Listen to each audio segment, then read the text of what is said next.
Bueno, muy buenas tardes. Espero que se encuentren todos muy bien. Los saludo desde esta tarde gris de Buenos Aires. Y bueno, es un placer reunirnos en esta nueva cápsula de Compliance Focus. Y es un placer para mí poder tenerlo hoy como entrevistado a Miquel Fortuny. Miquel es socio director de Fortuny Legal. Es también profesor de varios programas de compliance en la Universidad Pompeu Fabra y en la Universidad Complutense de Madrid. Y el motivo especial por el cual está aquí, tiene que ver no solo porque vengo siguiendo su trayectoria y sus publicaciones, que tiene un perfil sumamente interesante por el hecho de que se dedica a la práctica del compliance, es también abogado penalista, pero al mismo tiempo tiene una fuerte inclinación a la academia, ha publicado muchísimos trabajos muy valiosos, justamente combinando lo académico y lo práctico. Un poco esa es la línea que intentamos siempre seguir en este espacio. Y recientemente ha publicado un libro que me pareció sumamente interesante. Como coeditor, publicado un libro recientemente en la editorial Thomson Reuters en España, titulado Compliance en el sector público. Y me parece importante conversar sobre el public compliance con Miquel, porque creo que es un tema de gran actualidad, de enorme importancia para España, y también creo que esto va a llegar, espero que pronto, a Latinoamérica. Así que bueno, Miquel, es un placer tenerte aquí, y que seas muy bienvenido. Es para mí un honor y aparte un lujo poder estar con vosotros y especialmente contigo, Juan Pablo. Un placer. Bueno, muchísimas gracias. Miquel, me gustaría arrancar con lo siguiente. O sea, hace tiempo que, a menos en lo personal, he ido mirando con gran interés el fenómeno del compliance en el sector público. Y curiosamente, debo decir que mi primera experiencia como consultor en temas de compliance fue en el sector público, curiosamente. Y lo que sí sucede aquí en Latinoamérica, esto parece ser casi ciencia ficción. En ciertos sectores se escucha mucho el public compliance, pero es poco y nada, ¿no? ¿Cómo llega esto en España? Digamos, ¿en qué marco aparece publicada esta colectaña de artículos que has dirigido? Y sobre todo teniendo en cuenta la discusión del public compliance en España. Sí, para preguntar, o sea, para responder, me tengo que retroceder al 2010 para establecer el marco de por qué la semilla del compliance en el sector público en España aparece en el 2010 y posteriormente vamos a ver cómo llega al 2019. Efectivamente, en el año 2010, como bien sabéis todos, es archiconocido, España decide abolir el Societas Delinquere non potest y establecer la responsabilidad penal de la persona jurídica. Pero ¿qué hizo? En ese momento España lo que hizo es apartar completamente al sector público de la posible responsabilidad penal de la persona jurídica. El 31 quinquis del Código Penal excluía como sujeto obligado, por decirlo así, de compliance, a todo el sector público, exceptuando las sociedades mercantiles que no se dedicaran a políticas públicas y de interés general. Es decir, una sociedad pública en el año 2010 que se dedicara a lo público, a gestionar, una sociedad mercantil pública que se dedicara a gestionar políticas públicas o de interés general, no tenía responsabilidad penal de la persona jurídica. ¿De acuerdo? Sí. Por tanto, solo las sociedades mercantiles que se dedicaban, las sociedades mercantiles públicas, que se dedicaban a todo menos a lo público, por decirlo así, a gestionar políticas públicas. La cosa cambió ya en el 2012. ¿Vale? En el 2012 aparece la responsabilidad de los partidos políticos y de los sindicatos. ¿De acuerdo? Entonces, ya vemos que un factor más público vuelve a aparecer en esa reforma 2 años después de introducir el sistema. Por tanto, ahí quiero poner el primer hito. Es decir, España no se olvida de las sociedades mercantiles públicas, las mete desde inicio, pero pensó que si gestionan lo público esas sociedades mercantiles, no se les puede culpabilizar y, por tanto, condenar penalmente. ¿De acuerdo? Eso veremos que cambió ya en el 2015. Es decir, España ya de raíz entra con no a lo público en responsabilidad penal de la persona jurídica, exceptuando lo mercantil. Claro, ¿qué pasa? Que en España hay un fenómeno conocido como la huida del derecho administrativo, al del derecho penal, que es que las sociedades huida del derecho administrativo, perdón, que las sociedades mercantiles instrumentales se han creado muchas veces para la gestión de lo público y para evitar un poco el control público. Lo que pasó a partir del 2010 es que se huyeron del derecho administrativo y se metieron en el derecho penal. Claro. ¿Por qué? Porque si hubieran seguido en el derecho público no hubieran tenido responsabilidad penal de la persona jurídica. Avanzando en esta idea, ya de facto el public compliance, a mi modo de ver, es en 2015. En 2015, con la reforma del Código Penal, el legislador español dice, ya voy a meter también a cualquier sociedad mercantil pública. voy a seguir con que lo público no entra en la responsabilidad penal de la persona jurídica, pero voy a meter a cualquier sociedad mercantil pública. Lo que pasa que cuando dije en 2010 que las que se dedican a políticas públicas y de interés general no tienen responsabilidad penal, sí que la van a tener, pero reducida a la multa y a la intervención judicial. ¿De acuerdo? Es decir, por tanto, tenemos que todo el sector mercantil público, es decir, la mayor parte de derecho o de sociedades instrumentales del sector público topan de frente con el compliance. De frente. ¿De acuerdo? ¿Eso a qué nos lleva? Que inclusive, a partir de 2019, el Código Penal se vuelve a reformar en materia de responsabilidad penal de la persona jurídica e introduce el delito de malversación. ¿De acuerdo? Es decir, que añade un delito público más al catálogo de delitos cerrado, con lo cual vemos que se va aproximando a lo público de manera a través del Código Penal, es decir, le va empujando al Código Penal. Entonces, el Código Penal va empujando, perdón, a lo público. Entonces, ¿qué pasa? Llega un momento en que las sociedades mercantiles empiezan a comprar programas de cumplimiento normativo. Es verdad que hay un factor que me he olvidado, que es que en el año 2010 las sociedades mercantiles, y esto es muy importante, Juan Pablo, que podían tener responsabilidad penal corporativa, eran solo las mercantiles estatales. Sabéis que en España tenemos el Estado dividido en Estado, comunidad autónoma y municipio. ¿De acuerdo? Entonces, solo las sociedades mercantiles estatales podían incurrir en responsabilidad penal de la persona jurídica en 2010. Y el cambio revolucionario es en 2015, cuando el legislador dice, perdón, me olvidé, también las sociedades mercantiles de comunidades autónomas y también las sociedades mercantiles locales. Esto es muchísimo interés público en el mercado. Eso ha sido el factor determinante, a mi modo de ver, por el cual es una semilla para que el sector público, y me permitir la expresión, se sienta un poco acorralado por el compliance, ¿vale? Sí, sí, Entonces, ahí empieza a rular a nivel de compliance en el sector público. Y hay dos hechos más para mí determinantes, y con eso acabo en el marco normativo. Uno es, en el año 2013, la Ley de Transparencia e Integridad dentro del sector público, una ley administrativa, y en 2017 la Ley de Contratos del sector público. ¿Vale? ¿Por qué? Porque a nivel administrativo empiezan a surgir, a partir de 2013 sobre todo, la necesidad de dotarse de códigos éticos y de integridad y de conducta, y a partir del 2017 en la Ley de Contratos del Sector Público, en su artículo 64, regula los conflictos de interés y establece la obligatoriedad o la necesidad, ahora no me acuerdo si es obligatoriedad o necesidad, de tener políticas preventivas para evitar los conflictos de interés y, por tanto, evitar la corrupción. Es la primera vez que en el sector público empezamos a oír de prevención. ¿De acuerdo? sí, sí, sí. Entonces, para mí ese es el marco que nos permite hoy en día, queda mucho por hacer, empezar a ver los próximos 5 años. Ahora te diré un poco, según cómo vaya la entrevista, el por qué, cómo el sector público va a acabar rendido, en el sentido bíblico del término, a la máxima expresión del compliance. Sí. Me parece súper interesante lo que vos comentás, porque yo veo, por ejemplo, que en otros países, como es el caso de Alemania, muchas veces el public compliance había avanzado sin ese nombre, sin tener la responsabilidad penal de personas jurídicas, sin que la amenaza o sin que el incentivo para generar estructuras de compliance sea la responsabilidad penal de personas jurídicas, ¿no?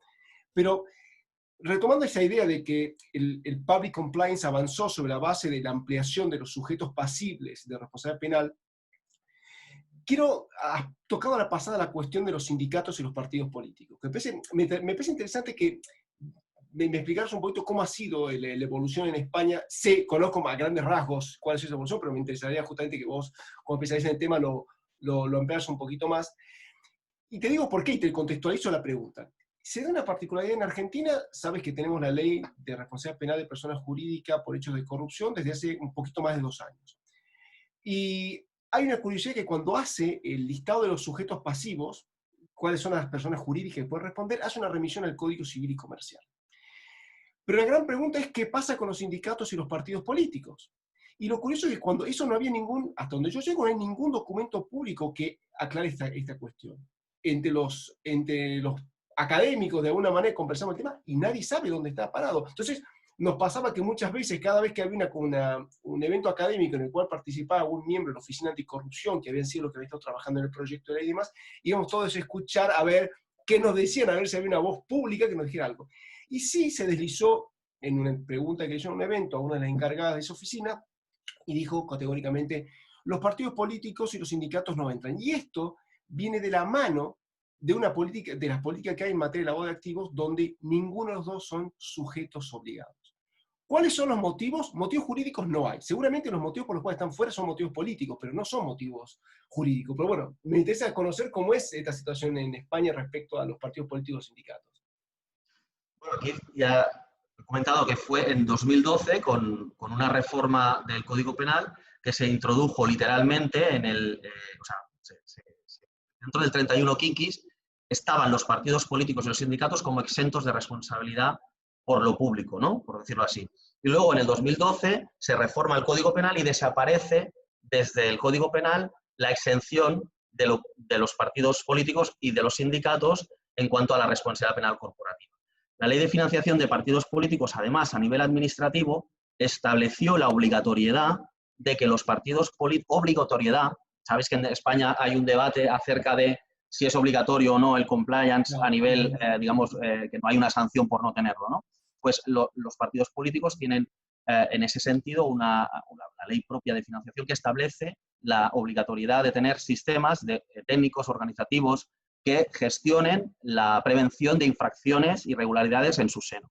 Se consideró que, también por la presión de los casos de corrupción que en aquel momento existían, sobre todo a nivel sindicatos y de algún partido político en cuanto a la financiación irregular, se consideró que había que incluir los partidos políticos y los sindicatos dentro del perímetro de responsabilidad penal corporativa porque eran agentes principales. Es decir, desde un punto de vista de responsabilidad penal corporativa y de sociedades mercantiles, muchas de esas sociedades mercantiles están guiadas por cargos electos o de confianza, muchas de esas fundaciones que recibían patrocinios luego tenían pues, esa financiación ilegal que se derivaban a entidades vinculadas, esos aportes, esos patrocinios vinculadas a partidos políticos, y por tanto creo que fruto de la presión también social se estableció se reguló expresamente y por tanto quedaron dentro del sistema de responsabilidad penal de la persona jurídica. Ahora bien, a nivel práctico operativo, el compliance, hay algunos partidos políticos que me consta que no lo tienen aún, ¿de acuerdo? ¿Por qué? Pues primero porque es un tema de recursos, segundo porque luego implementarlo pues también es un tema de recursos, etcétera, una cuestión más pragmática. Pero hoy en día podríamos imputar penalmente como investigado a cualquier sindicato o partido político por hechos cometidos a partir del 2012. Claro. Eso sí. Por eso decía, es un punto más para presionar. Yo siempre lo explico así, o sea, el derecho, o sea, hoy tú y yo estamos aquí, yo como español, hablando de compliance por el Código Penal. Si no se hubiera reformado el Código Penal en España, ya te digo yo que tú y yo hoy estaríamos tomando café, pero no estaríamos aquí hablando de derecho de compliance. ¿Por qué? Porque la letra con sangre entra.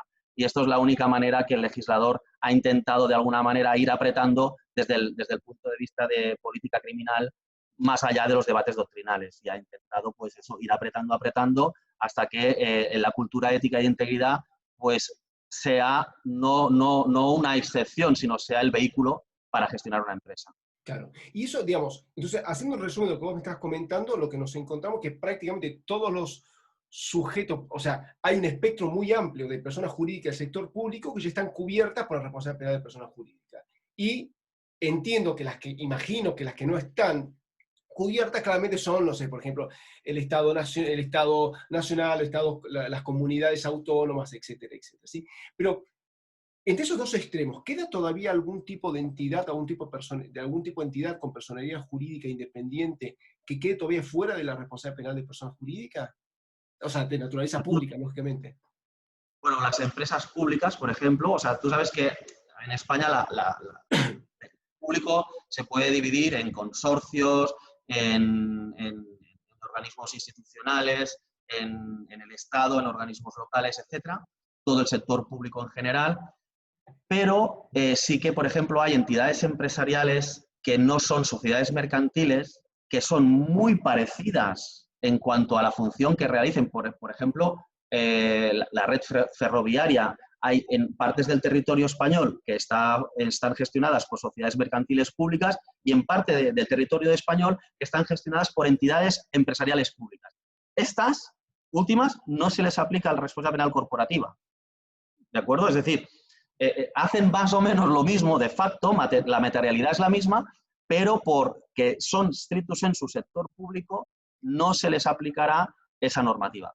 Se considera que al final el motivo por el cual excluir a la mayor parte del sector público, básicamente, yo en la doctrina he leído dos motivos. El primero es porque el Estado no deja de sancionarse a sí mismo penalmente en el caso de que se cometa un delito corporativo, pero para mí otro argumento quizá de más peso es que al final sancionar lo público es sancionar a los ciudadanos. Es decir, al final el servicio público es el que se va a ver afectado y por tanto eso va a ir en detrimento del interés general, por decirlo así.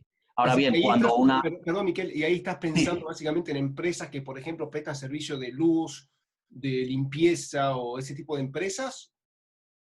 En cuanto a empresas públicas, Sí, exactamente. O sea, estas están excluidas. sí, agua, por ejemplo, sí, servicio de agua, abastecimiento de agua, de luz, aspectos de este tipo, que en ocasiones el Estado español o la Administración General del Estado o de las comunidades autónomas utiliza una mercantil pública, entonces vamos de lleno en el compliance, pero si utiliza otro tipo de instrumento, como podría ser una entidad, una empresa pública, ahí no le aplicaría el compliance.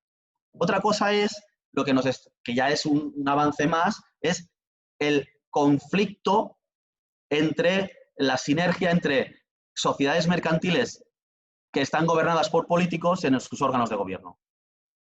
Ahí se produce un choque de trenes ahora mismo, porque hay una cultura de no saber compliance y se está exigiendo a su hijo o a su hija que haga compliance. Entonces, el top from the top ahora mismo en las sociedades mercantiles, en algunas de ellas, no quiero generalizar ni mucho menos, está teniendo problemas. Problemas por falta de concienciación del órgano de gobierno. Es como si tú no necesitas compliance porque eres un órgano de gobierno y por tanto eres un político o eres un cargo de confianza y yo soy tu hijo y me estás imponiendo un compliance y yo lo intento hacer, pero tú no me entiendes. Yo lo intento hacer, padre, pero tú no me entiendes, padre. Entonces, se produce un conflicto muy interesante que para mí se tendrá que solucionar porque si no, ya no será tan interesante, sino será un problema a nivel de gestión. Y muchos quedarán en papers compliance. Ya está pasando. Ya está pasando. Y en ese caso estás pensando más que nada en sociedades en las cuales, digamos, sociedades privadas que tienen por su cuenta el político. ¿En eso estás pensando? No, estaba pensando en sociedades mercantiles públicas que sus órganos de administración son cargos electos. Que en su posición de cargo electo eso no le afecta. Sí. Entonces entra en un ecosistema donde son unos emprendedores del compliance y se empiezan a poner nerviosos porque la bolita no la ven pasar, no entienden.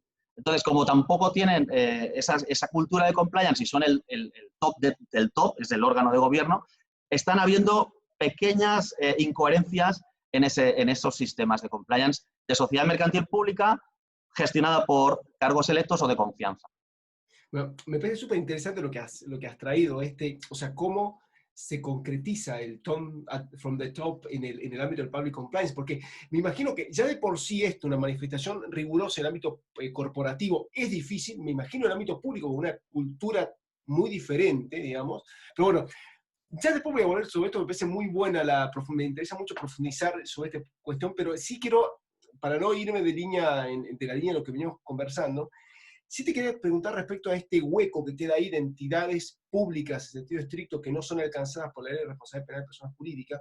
Te quería preguntar si en esos organismos, pese a no estar presionadas por la responsabilidad penal de personas jurídicas, adoptan reglas de compliance. Es muy buena la pregunta. Es uno de los deberes que hay que hacer en lo público. La respuesta es clara, no. Como compliance, es decir, no utilizan el compliance penal autoimpuesto, por decirlo así. Es decir, no me aplica, pero me lo compro igual. ¿Vale? También hablaríamos de que no es necesario y, por tanto, podríamos hasta malversar de alguna manera, ¿no? Invertir en algo que no es mandatorio, no es obligatorio. Lo que sí que estamos viendo es que las que lo están haciendo bien, y hay bastantes, están apostando por estructuras de ética y de integridad.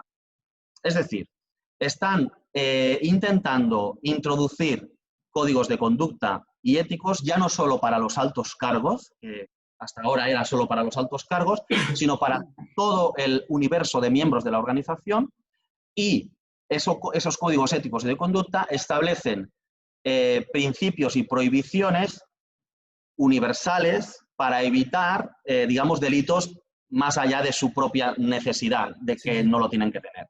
Entonces, esas estructuras, si van acompañadas de un órgano que los siga, es decir, un comité de ética, por ejemplo, dentro de lo público, que se está haciendo, entonces ese código ético le das unos recursos para que se integre a nivel de formación, a nivel de canal de denuncias, a nivel de difusión, a nivel de focus group, a nivel de muchas cosas, impregne dentro de la organización. Y de golpe y porrazo pasa de ser los 10 mandamientos de la Iglesia que están allí y nadie los toca, a ser los mandamientos guiados por una serie de personas dotadas de independencia y de facultades y de recursos para gestionar ese código ético, y ahí empezamos a ver cómo a través de la ética y la integridad ese baile empiezan a bailar pegados ya. La sociedad mercantil ya empieza a decirle a su padre, ¿lo ves? Como al final estaba hablando de que el vehículo es la ética para que yo no me convierta en un delincuente. Pero claro, lo tienes que hacer de manera que sea creíble, que sea sostenible, que sea de verdad. También encontramos los que lo hacen mal y se dotan de un código ético, lo cuelgan en la web, le ponen el arco iris y múltiples colores para que sea atractivo, pero yo siempre le digo a mis alumnos de la Pompeu, digo, mira, cuando veáis una noticia en prensa, iros a la página web, bajaros el código ético y empezar a coger punto por punto los puntos que se han saltado. Y veréis que un 75% del código ético se lo han saltado. Sí. Y fijaros la importancia del código ético en la toma de decisión. Es el protocolo de formación de voluntad, requisito 31 bis 5, número 2, más del Código Penal español, más importante para una empresa es su formación de voluntad tiene que estar ideada o al menos presidida por criterios éticos y de cumplimiento normativo. Claro. Por lo tanto, esto es así. Claro. Dime. Y y estas que sí, por su cuenta, estas empresas que por su cuenta, sin estar presionadas por el Código Penal, van sacando normativa y compliance, ¿eso lo hacen por motu propio o tienen internamente algún tipo de bajada de línea de que tienen que hacerlo así? ¿O lo van haciendo? No hasta ahora lo están haciendo mutu propio. ¿Vale? Está la ley de transparencia y la ley de contratos que te comentaba anteriormente, el sector público, que te anima. Es decir, te dice, cuidado, tenemos que estar por la ética, por la integridad, hay códigos éticos de altos cargos, ahora hay una directiva muy importante que si quieres luego hablaremos de la Unión Europea para obligatoriamente el sector público tener canales de denuncia para poder reportar los incumplimientos y demás, con lo cual no deja de ser autoorganización interna, ¿de acuerdo? Claro. Y no hay ningún régimen sancionatorio si no te dotas de un código ético. Claro. ¿De acuerdo? De momento es una necesidad autoimpuesta, ¿vale? Pero no existe una ley sancionatoria administrativa que te diga, gestor de lo público, si no tienes un código ético, te voy a sancionar y te vas a ir, yo qué sé, los perjuicios te van a ir al Tribunal de Cuentas. Claro. No existe. Pero cada vez hay más presión para que así sea. Porque yo he visto verdaderos nefastos, incluso alguna vez, de querer quitar el compliance en una sociedad mercantil. Yo me he encontrado con esto. Claro. Se me puso el poco pelo de punta. Es decir, o sea, lo ponen o no lo ponen, pero si lo ponen no lo quiten, porque es que es lo peor que pueden hacer. Es que, ¿sabes? O sea, que sí, es interesante realmente. Comunicativamente es muy fuerte la decisión de decir, bueno, avanzamos, pero ahora vamos para atrás. No. O sea, yo dije tiempo muerto. Sí, es muy fuerte. Porque, mira, y es súper interesante ese punto porque, de hecho, concretamente en esta experiencia que te conté que tuve, una de las cosas que nos encontramos era ver de qué manera generar incentivos. Yo era un asesoramiento en un ministerio, donde querían todos, estamos en un mapa de riesgo, para después diseñar las políticas y demás. El tema era que, como era el único ministerio dentro de ese gobierno provincial, un gobierno de una comunidad autónoma, era el único ministerio que realmente había un tone from the top, digamos, ¿no? Y como que era un gobierno que no era bastante sospechoso de incurrir en prácticas corruptas. Pero acá, claro, esto era la excepción. Entonces el tema era cómo incentivar a que haya un cambio de cultura interna.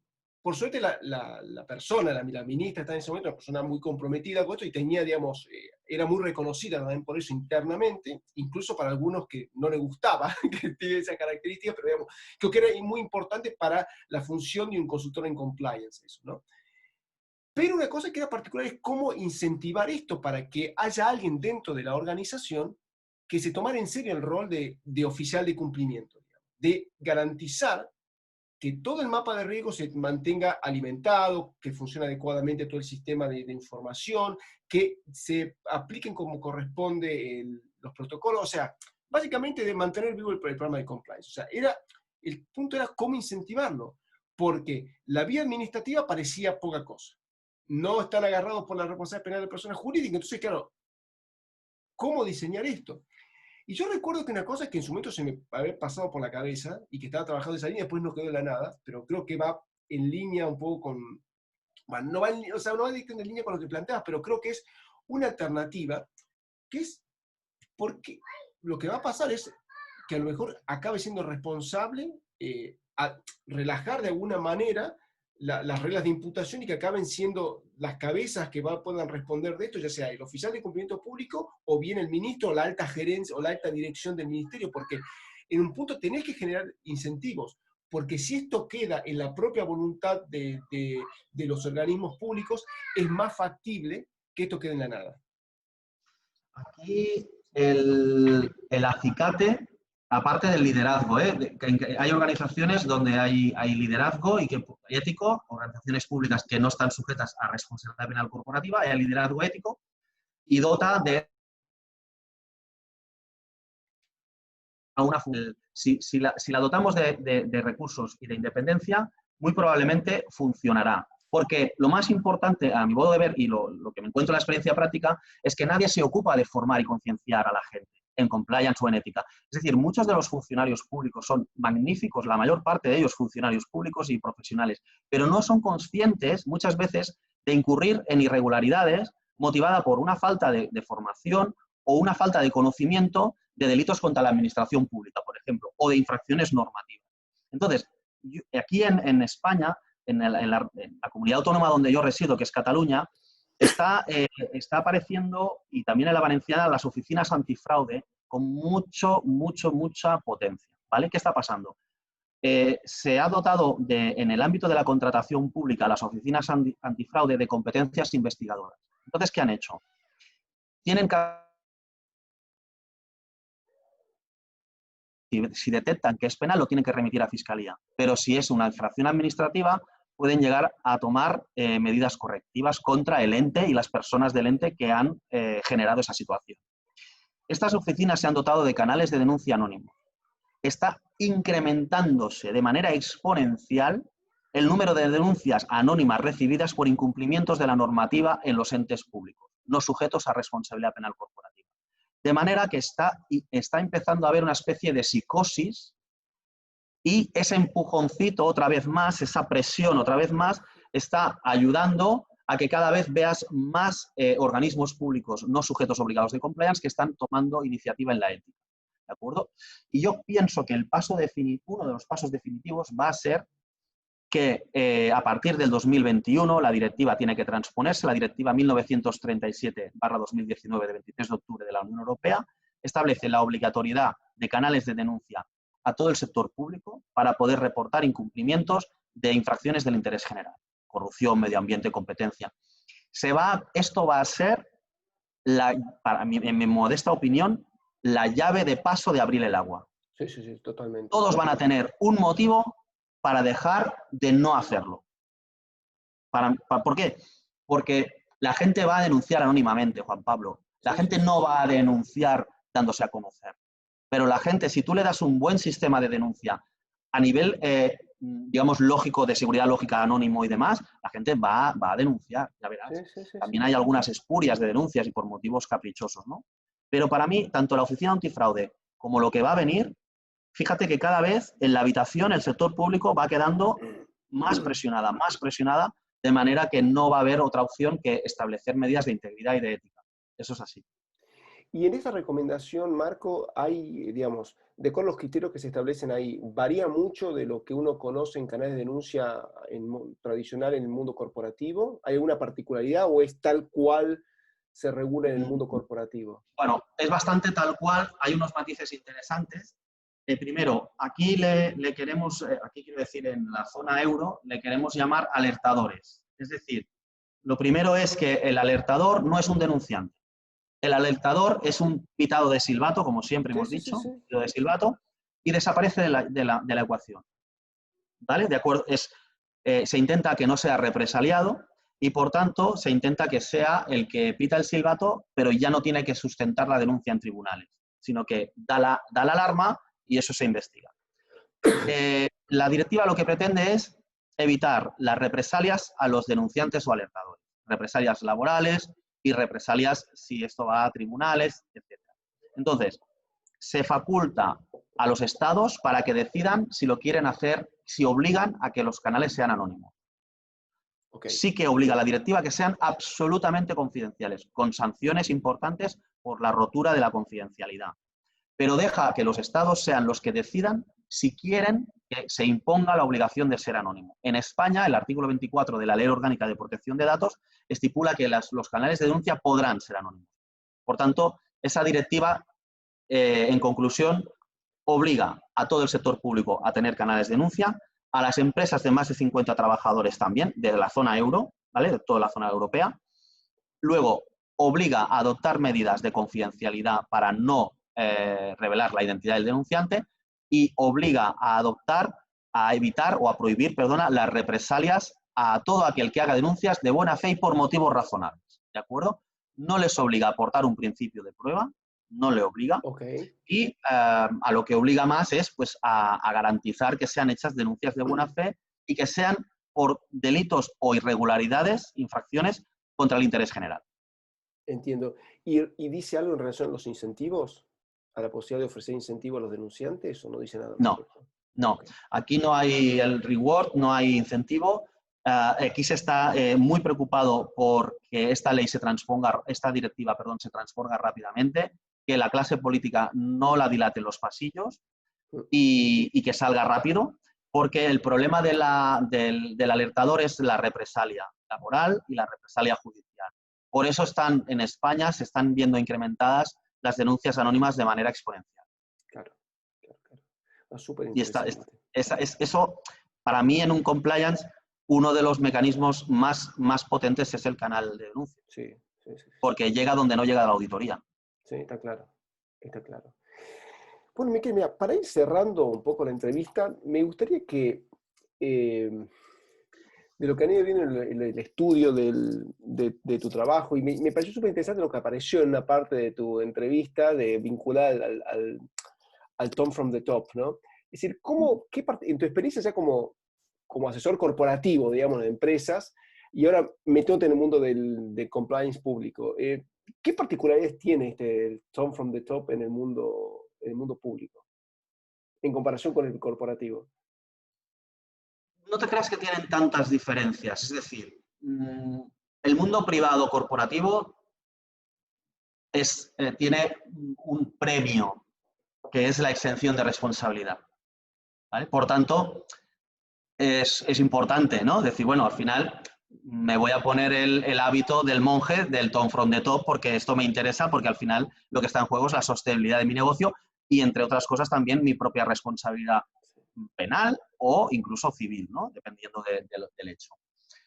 El liderazgo entre lo público y lo privado, en cuanto a que haya un incentivo, el incentivo es mucho más grande en lo privado, mucho más grande, porque están los stakeholders, porque está el dividendo, porque está mucho más controlado, digamos, a nivel judicial ya el tema, y en lo público eso aún le falta, con lo cual está mucho más como un elefante que se mueve mucho más lento. Ahora bien, en lo que coinciden los dos es en la necesidad de liderarlo desde el convencimiento. Es decir, se está viendo cada vez más la intención de blanquear a través de la responsabilidad social corporativa, pues cosas que quizá se están incumpliendo dentro de la compañía. Sí. O se está viendo una deslegitimación del compliance por la vía de parecer una cosa, pero luego tú escarbas y ves que no se dotan de recursos a las funciones de compliance o que estas funciones son ninguneadas, o en algunas ocasiones, no en todas, hay mucha casuística. Entonces, en lo público y en lo privado coinciden en que sea verdaderamente legítima esa ética y que verdaderamente se adopten decisiones de calado. Y esto, de momento, en lo público y en lo privado coinciden, pero sí que te tengo que decir que si tuviera que apostar, ahora mismo apostaría mi coche a que es más factible verlo en lo privado porque es mucho más dinámico, más ágil Claro. que lo público. Claro. Mucho más. Sí, sí, te entiendo, te entiendo.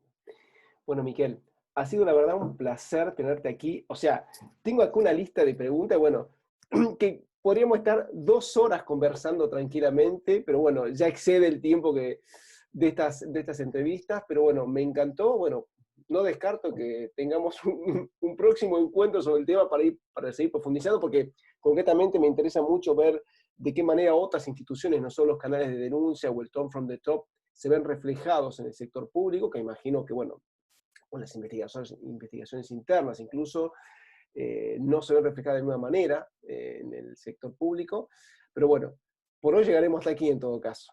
¿Sí? Así que bueno, te agradezco muchísimo tu tiempo, la verdad que ha sido un placer escucharte. No, yo lo mismo digo, yo me hubiera estado aquí hablando horas porque hemos conectado muy rápido además, con lo cual habrá una segunda parte si tú quieres. Yo ha sido un placer y la verdad un orgullo poder estar y que me hayas invitado a esta charla y vamos, agradecértelo de corazón. Bueno, vamos, muchísimas gracias y bueno, será hasta el próximo encuentro y hasta la próxima entrevista en cualquier caso. De acuerdo, muchas Hasta gracias Juan luego. Pablo. Hasta luego.